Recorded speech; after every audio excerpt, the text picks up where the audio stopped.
I was just having a conversation with one of my friends.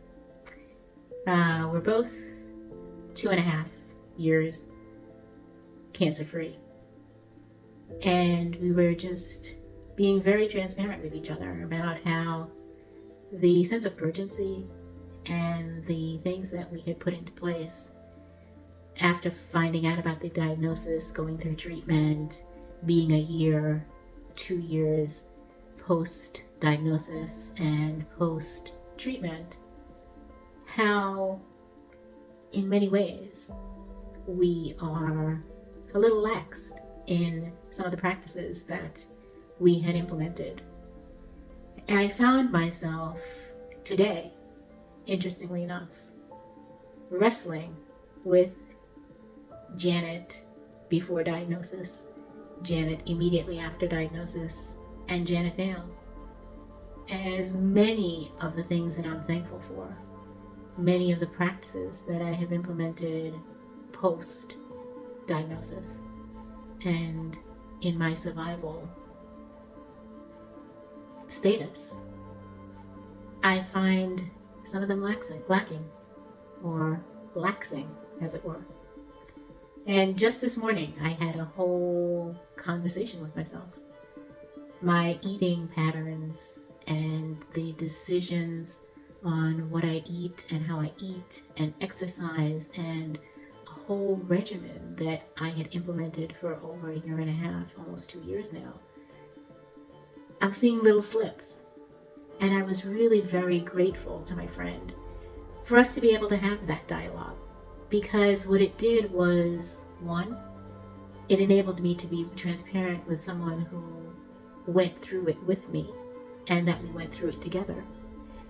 Yet we were able to bolster each other and realign ourselves and realize that, yeah, we are worthy enough.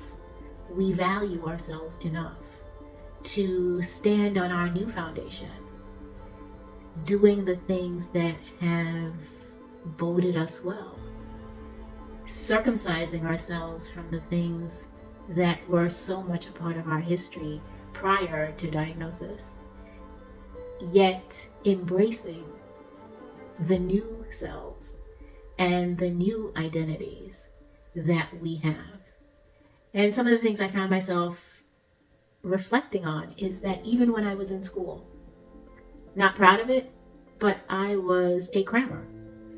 Knowing that I had an exam coming up in 4 weeks, or a paper due in 4 weeks, or 5 weeks, I was that person who waited until 2 or 3 days, pulling all-nighters in college, getting papers done.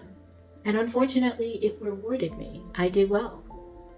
Yet, what it did to me was create undue stress, create undue anxiety. And because that was a pattern and a familiar pattern, I found myself now reverting to that.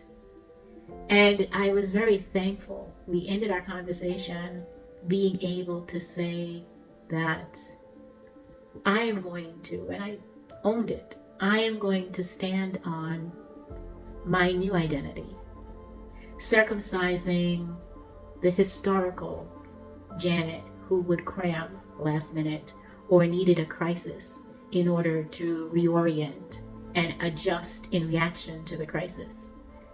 I'm going to circumcise that. I'm going to sever that from my being and give myself the gift of establishing those new things as my new foundation. Taking day by day, minute by minute, gratitude and appreciation, and making myself conscious of the gifts that I give myself and the pleasure that knowing that I am loving myself enough and valuing myself enough to work and live and be in a place where I love me as I am now, cancer-free, stress-free, and self-caring. How does this resonate for you? Please share.